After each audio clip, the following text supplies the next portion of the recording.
दोस्तों रिसेंटली मैंने एक गुजराती हॉरर सस्पेंस मूवी देखी है जिसका नाम वश है। और इस फिल्म को कृष्ण याग्निक डायरेक्ट किए हैं। और इस फिल्म को IMDb पर 8.3 की रेटिंग मिली है। तो फिल्म के शुरुआत के सीन में हमें एक मरा हुआ चूहा दिखाया जाता है जिसे एक बूढ़ा आदमी उठा लेता है और अपनी पॉलीथीन में रख लेता है और घर पर आ जाता है। घर पर आने के बाद वो किचन से चाय पत्ती लेकर एक कटोरी में चाय पत्ती रख लेता है और वहीं साथ ही टेबल पर रखा हुआ केला भी उठा लेता है, जिसे लेकर वो एक बहुत ही अजीब से कमरे में चला जाता है। तभी सीन चेंज होता है और हम एक कॉलेज लड़की से मिल पाते हैं जिसका नाम आर्या होता है। आर्या के पिता उसे कॉलेज पिक करने आए हुए होते हैं जिनका नाम अथर्व है। और अथर्व एक पायलट है। घर जाते वक्त रास्ते में आर्या अपने पिता से कहती है कि वो उसके सारे फ्रेंड्स के साथ लद्दाख ट्रिप पर जा रही है। लेकिन अथर्व श्योर नहीं था कि वो आर्या को ट्रिप पर जाने दे या फिर नहीं। आर्या अपने पिता से जिद करने लगती है और उनकी ये डिस्कशन घर पर भी चलती है। घर पर हम आर्या के छोटे भाई से मिल पाते हैं जिसका नाम अंश होता है। और साथ ही हम आर्या की माँ से भी मिलते हैं जिसका नाम वीना है। शाम के वक्त डिनर करते समय भी आर्या ट्रिप पर जाने के लिए जिद कर रही होती है और फाइनली अथर्व मान जाते हैं। पर वह कुछ शर्तें रखता है, जैसे कि आर्या के सारे फ्रेंड्स के नंबर और उनकी फुल डिटेल अथर्व को चाहिए थी। और साथ ही आर्या अपना लाइव लोकेशन हमेशा ऑन रखे। आर्या इन सब बातों के लिए मान जाती है और अथर्व उसे ट्रिप पर जाने की परमिशन दे देता है। फिर नेक्स्ट डे अथर्व और उसकी फैमिली फार्म हाउस पर जाने के लिए निकल पड़ते हैं। तभी सीन चेंज होता है और हमें रास्ते का सीन दिखाया जाता है जहाँ पर अथर्व और उसकी फैमिली रेस्टोरेंट में खाना खाने के लिए रुकते हैं। यहाँ पर ये खाना खाने के लिए पराठा बुलाते हैं और आर्या इस ऑयली पराठे को खाने से मना कर देती है। तभी अथर्व अपने लिए चाय लेने जाता है पर उसके पास 10 रुपये का चेंज नहीं होता। तभी होटल में बैठा एक अनजान आदमी अथर्व को चेंज ऑफर करता है और उसकी फैमिली टेबल पर आकर बैठ जाता है और पूरे परिवार के साथ बहुत ज़्यादा फ्रेंडली होने लगता है। वो अपना नाम प्रताप बताता है और प्रताप आर्या को पराठा खाने के लिए कहता है। तभी आर्या पराठा खाने से मना कर देती है और उसे वो प्रताप कहता है कि ये लो शक्कर, या तो ये शक्कर खा लो या फिर पराठा खा लो। सभी लोग लेते हैं और आर्या प्रताप द्वारा दी गई शक्कर खा लेती है। प्रताप फिर से कहता है कि ये पराठा खा लो। और हैरानी वाली बात यह थी कि आर्या इस बार बिना कुछ सोचे समझे पराठा खा लेती है। खाना खाने के बाद वे सभी फार्म हाउस के लिए निकल पड़ते हैं। तभी प्रताप चुपके से आर्या को कुछ खाने के लिए देता है और कहता है कि घर जाने के बाद ये खा लेना। आर्या जैसे ही प्रताप कहता है उसके हाँ में हाँ मिला देती है। ये सब काफी अजीब लगता है। इस सबसे ज्यादा वियर्ड तो ये था कि आर्या फार्म हाउस पहुंचते ही प्रताप द्वारा दिया गया पैकेट से बिस्किट निकालकर खाने लग जाती है। थोड़ी देर बाद फार्म हाउस पर पूरी फैमिली एंजॉय कर रही होती है। तभी बिना नोटिस करती है कि फार्म हाउस के बाहर प्रताप खड़ा हुआ है। तभी वह अथर्व से कहते हैं कि फार्म हाउस के बाहर कोई खड़ा है। वीना की ये बात सुनकर अथर्व फार्म हाउस के बाहर जाकर चेक करता है। तभी प्रताप कहता है कि उसका फार्म हाउस भी पास में ही है। उसकी गाड़ी खराब हो चुकी है और मोबाइल की बैटरी डेड हो चुकी है। तो उनके तो क्या हुआ, उनके घर का लैंडलाइन यूज कर सकता है अपनी बेटी को कॉल करने के लिए। ये सुनकर अथर्व उसे कॉल करने के लिए घर में बुला लेता है। तभी प्रताप घर के अंदर आकर लैंडलाइन से एक नंबर ट्राई करता है पर कॉल कनेक्ट नहीं होता।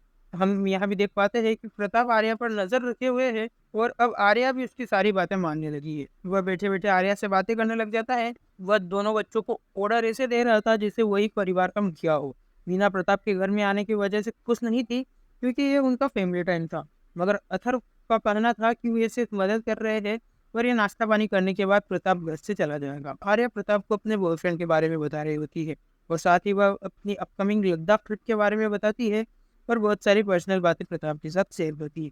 प्रताप आर्या से कहता है कि तुम लद्दाख ट्रिप पर नहीं जा रही हो क्योंकि तुम मेरे साथ चल रही। तभी अंश आर्या की तरफ एक बॉल फेंकता है और प्रताप गुस्से में आकर आर्या को बोलता है कि जाओ अपने भाई को थप्पड़ मारो। आर्या ठीक ऐसा ही करती है। आर्या अंश के पास जाती है और उसे बहुत जोर से थप्पड़ मार देती है। अंश जोर से रोने लगता है। तभी आर्या के माता पिता वहां आ जाते हैं और आर्या पर भड़क भड़क पड़ते हैं। तभी आर्या कहती है कि मेरी कोई गलती नहीं है, मुझे अंश को मारने के लिए अंकल ने कहा था। और इस टाइम तक सभी लोग प्रताप से चिढ़ने लगे थे और उसका यहाँ पर रहना परिवार में किसी को भी पसंद नहीं था। तभी सीन शिफ्ट होता है और हमें खाने का सीन दिखाया जाता है जहाँ पर प्रताप फिर से उनके फैमिली मैटर में दखल अंदाजी करने लगता है और वह कहता है कि मुझे तुम्हारी फैमिली के बारे में सब कुछ पता है। और साथ ही प्रताप आर्या से ये भी कहता है कि तुम अपने बॉयफ्रेंड को फोन लगाओ और उससे ब्रेकअप कर लो। और हैरानी वाली बात तो ये थी कि आर्या उसी वक्त अपने बॉयफ्रेंड को फोन करती है और उससे ब्रेकअप कर लेती है। अथर्व उसी वक्त प्रताप को यहाँ से जाने के लिए कहता है लेकिन प्रताप घर से जाने से मना कर देता है। यहाँ पर प्रताप और अथर्व के बीच में हाथापाई हो जाती है और उसी वक्त प्रताप आर्या से कहता है कि तुम अपने मोम और डैड को बोलो कि मुझे यहाँ से न निकाले। आर्या ठीक ऐसा ही करती है। वो अपने पेरेंट्स को बोलती है कि अंकल कहीं नहीं जाएंगे और अपने पिता से ही लड़ने लगती है। आर्या का ये बिहेवियर एक पागलों की तरफ हो गया था। तो यहाँ पर प्रताप आर्या से कहता है कि तुम चाय पत्ती खा लो और आर्या ठीक किचन से चाय पत्ती लाती है वो चाय पत्ती खाने लग जाती है। व्यूअर्स यहाँ पर समझ पाते हैं कि आर्या पूरी तरह से प्रताप के वश में है और उसका वशीकरण बहुत ज्यादा स्ट्रॉन्ग है। प्रताप आर्या को हंसने के लिए कहता है, रोने के लिए कहता है, दोनों एक साथ करने के लिए कहता है। उसका इन सबसे मन नहीं भरता तो वह कहता है कि अपने पिता को थप्पड़ मारो। आर्या बिना सोचे समझे अपने पिता को थप्पड़ मार देती है। प्रताप आर्या से कहता है कि तुम सबके मोबाइल तोड़ दो और लैंडलाइन की केबल भी काट। आर्या ठीक ऐसा ही करती है और सभी के मोबाइल फोन तोड़ देती है और लैंडलाइन की केबल भी काट देती है। फिर प्रताप आर्या से अपने पाँव दबाने लगता है और वह अथर्व से कहता है कि वह आर्या को अपने साथ लेकर जाएगा। ये सब सुनने के बाद अथर्व वीणा प्रताप के सामने गिड़गिड़ाने लगते हैं। प्रताप कहता है कि आप दोनों आर्या को मेरे साथ जाने के लिए एग्री करो, वरना मैं आपकी मर्जी के बिना भी आर्या को ले जा सकता हूँ। वो तो मैं आपकी परमिशन इसलिए मांग रहा हूँ ताकि बाद में कहीं उसका अपने पिता के लिए प्यार जाग जाए और मेरा वशीकरण न टूट जाए। तो आप कह दो कि आप आजीवन आर्या को मुझे अर्पण कर रहे हो, तो मैं आप सबको बिना नुकसान पहुंचाए यहाँ से आर्या को लेकर चला जाऊंगा। अथर्व सीधा मना कर देता है और कहता है कि हम हमारी बेटी को तुम्हारे साथ नहीं जाने देंगे। और अथर्व उससे पूछता भी है कि तुम ऐसा क्यों कर रहे हो। इस पर प्रताप कहता है कि मैं इंसान नहीं हूँ, मैं राक्षस हूँ। अगर मेरे सामने कोई गिड़गिड़ाता है तो मुझे अच्छा लगता है। ऐसा कहने के बाद प्रताप आर्या को एक लात मारता है और उसके ऐसा करने पर अथर्व प्रताप को मारने लग जाता है। प्रताप आर्या से कह के पहले अथर्व पे हमला करवाता है और इससे भी जी नहीं भरता तो वह कहता है कि तुम अपने छोटे भाई हंस को मार दो। आर्या हंस का सर पटक देती है, जिसके कारण अथर्व और वीणा अंश की मरहम पट्टी करने लग जाते हैं। अंश की मरहम पट्टी करने के बाद अथर्व और वीणा हॉल में आते हैं, जहाँ पर प्रताप बहुत भड़का हुआ था क्योंकि अथर्व अभी अभी उसकी पिटाई करके गया था। तभी प्रताप आर्या को चाकू लाने के लिए कहता है और साथ ही ये भी कहता है कि अगर तुम्हारे मम्मी पापा मुझे दोबारा मारने की कोशिश करे तो उन्हें चाकू से मार देना। उसके बाद वह अथर्व से जमीन पर नाक रगड़वा कर माफी मंगवाता है और अथर्व गिड़गिड़ाते हुए प्रताप से उसकी फैमिली को छोड़ देने की धमकी देता है। लेकिन प्रताप के अंदर बिल्कुल भी दया नहीं थी। इनफेक्ट वो म्यूजिक बजवा कर आर्या को नचाने लगता है और आर्या बिना रुके नाच रही होती है। थक जाती है तब भी नाचना बंद नहीं कर। तभी स्पीकर की बैटरी डाउन हो जाती है और म्यूजिक बंद हो जाता है। प्रताप आर्या को पानी भी पीने नहीं दे रहा था और आर्या की ये हालत देखकर वीणा बहुत ज्यादा तड़प रही। ये सब देखने के बाद अथर्व बहुत ज्यादा डिस्टर्ब हो जाता है और वह बेट लेता है और प्रताप को मारने के लिए हॉल में आ जाता है। मगर हॉल में आर्या अथर्व के ऊपर नजर रखे हुए थी और वह बहुत ज्यादा देर से वॉशरूम में नहीं गई थी, जिसकी वजह से वह पेंट में ही पी कर लेती है। तभी प्रताप वीणा से कहता है कि तुम मेरे सामने आर्या के कपड़े बदलो। वीणा ऐसा करने से मना कर देती है। तभी प्रताप कहता है कि आर्या तुम अपने कपड़े उतारो। ये सुनकर वीणा प्रताप के सामने गिड़गिड़ाने लगती है और वह अंदर से कपड़े लाकर वही प्रताप के सामने कपड़े चेंज करने के लिए मान जाती है। ये सर्कस के कारण वीणा पूरी तरह से टूट जाती है। यहाँ पर हमें पता चलता है कि अथर्व के पास एक दूसरा मोबाइल भी है जो इसके ऑफिस यूज के लिए है और उसका जो मोबाइल टूट चुका था वो उसे भी चार्ज कर लेता है। इसके आगे प्रताप और भी शर्मनाक हरकतें करता है। वह अथर्व से कहता है कि तुम्हारे पास 5 मिनट है, तुम अपने बेटे को कहीं छुपा दो क्योंकि 5 मिनट बाद आर्या उसे मारने वाली है। अथर्व और वीणा अंश को एक कमरे में बंद कर देते हैं और 5 मिनट बाद आर्या गुस्से में आकर अंश को इधर उधर ढूंढने लग जाती है। वह लॉक्ड कमरे का ताला तोड़ देती है पर वहां पर अंश नहीं होता। आर्या को बहुत ज्यादा गुस्सा आ जाता है और वो इधर उधर ढूंढने लगती है। इसी दौरान अथर्व अपने ऑफिस वाले मोबाइल को बैग से बाहर निकाल लेता है। तभी आर्या समझती है कि शायद छत पर होगा और वह उसे मारने के लिए छत की ओर दौड़ती है। तभी अथर्व और वीणा उसे रोकने की कोशिश करते हैं। यहाँ पर आर्या उन्हें भी घायल कर देती है और अंश को छत से ही नीचे फेंक देती है। तभी अथर्व और वीणा नीचे की ओर दौड़ते हैं। तभी हम देख पाते हैं कि अंश बुरी तरह से घायल हो चुका है और उसे अगर हॉस्पिटल नहीं ले जाया गया तो वह मर भी सकता है। यहाँ पर प्रताप कहता है कि अगर वो चाहे तो अभी भी अंश को मरवा सकता है, लेकिन वो उन्हें एक मौका देता है और वह कहता है कि तुम अपनी बेटी को मुझे दान कर दो, मैं तुम्हें हॉस्पिटल जाने दूंगा।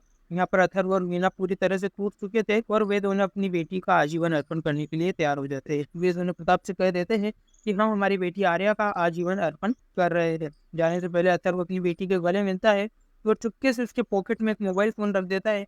देन प्रताप आर्या को लेकर चला जाता है और अथर्व वीणा को कहता है कि तुम अंश को हॉस्पिटल लेकर जाओ और अथर्व आर्या का फोन ट्रैक कर एक अजीब सी लोकेशन पर पहुंच जाता है जहाँ पर प्रताप कई सारी लड़कियों को बस में करके रखा था। वह इन लड़कियों को जेल जैसी जगह में रखता था। तभी प्रताप आर्या को कहता है कि ये सब लड़कियां तुम्हारी बहनें हैं और तुम अब से यहीं पर रहोगी और मेरा काम करोगी। अब जब अथर्व इस अजीब सी जगह पर पहुंच जाता है, प्रताप के बस में फंसी लड़कियां अथर्व पर हमला कर देती है और अथर्व पूरी तरह से चोटिल हो जाता है। अथर्व समझ चुका था कि अब वह मारा जाएगा, इसीलिए वह एक लास्ट विश रखता है। वह कहता है कि वह अपनी बेटी के हाथों मरना चाहता है। प्रताप अथर्व की बात मान लेता है और आर्या को ऑर्डर करने ही वाला होता है। उसके पहले अथर्व तो खींचिया लेता है और आर्या के कान में घुसा देता है ताकि आर्या प्रताप की बात सुन ही ना पाए। जब आर्या सुन ही नहीं पाएगी तो वह प्रताप की बात मानेगी नहीं। अब अथर्व प्रताप पर हमला कर देता है और इससे पहले कि प्रताप कुछ बोल पाए अथर्व उसकी जुबान ही खींच लेता है। प्रताप अब बोल ही नहीं पा रहा था इसका मतलब ये था कि आर्या तो बच ही चुकी है, साथ ही उसकी कैद में फंसी हुई कई सारी लड़कियां भी बच चुकी है। यहाँ पर सीन चेंज होता है और हम वही मरे हुए चूहे का सीन दिखाया जाता है, जिसे एक बूढ़ा आदमी पॉलीथीन में रख रहा था। ये आदमी कोई और नहीं बल्कि अथर्व था, जो कि अब बहुत ज्यादा बूढ़ा हो चुका और उसकी दाढ़ी भी काफी बड़ी हो चुकी थी। वह अब नॉर्मल नहीं था, अब वह काफी सीरियस लग रहा था। तभी हम समझ पाते हैं कि ये सीन 10 साल बाद का है और वह अपने घर के अंदर प्रताप को कैद करके रखा है। अतर्व प्रताप को चाय पत्ती और मरा हुआ चूहा खाने को देता है और उसके सामने केला खाता है। प्रताप गिराता है कि उसे भी केला खाने के लिए दो, पर अथर्व उसे केला देने से मना कर देता है। अथर्व कहता है कि तू कहता था ना कि मैं शैतान हूँ, देख तेरे लिए अब मैं ही शैतान। इसके बाद अथर्व के घर का सीन दिखाया जाता है, जहाँ हम समझ पाते हैं कि वीणा और अंश उसी रात को एक्सीडेंट में मारे जा चुके हैं और आर्या भी आज तक प्रताप के वशीकरण से बाहर नहीं आई है। हम यहाँ आर्या को बहुत ज्यादा बुरी हालत में देखते हैं और यहीं पर मूवी खत्म हो जाती है। तो दोस्तों ये थी फिल्म वश की कहानी। देखा जाए तो अथर्व भी सब कुछ खो चुका था, पर प्रताप अब अथर्व की कैद में है और वह उससे अब जिंदगी भर तड़प पाएगा। तो ये थी फिल्म वश की कहानी। आपको वीडियो कैसी लगी हमें कमेंट में बताएं और इसी तरह की वीडियो के लिए हमारे चैनल को सब्सक्राइब करें। ये हमारी पहली वीडियो है और ऐसी वीडियो हमारे चैनल पर आती है। मिलते हैं नेक्स्ट वीडियो में।